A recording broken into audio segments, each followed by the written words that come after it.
Gracias una vez más por permitirme entrar a su hogar.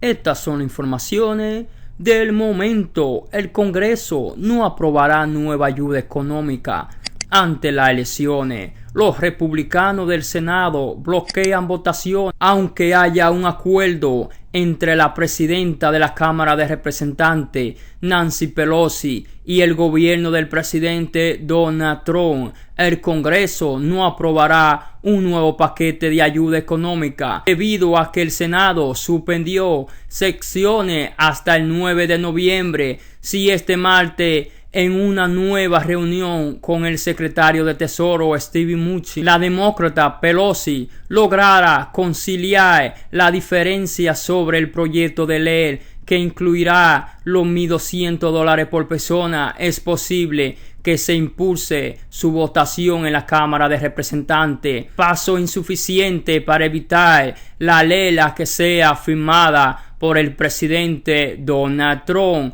Con el cierre del Senado, sus miembros pueden retirarse a su estado y participar la campaña a pocos días de las elecciones del 3 de noviembre. De este modo, el líder del Senado, Mitch McConnell, cierra un ciclo de 3 meses de negociación de un nuevo plan de ayuda contra el coronavirus, aunque había adelantado que lo pondría en votación si lograra un acuerdo. En la entrevista con NBC la noche de lunes, Pelosi reconoció que no había acuerdo ante pregunta expresa.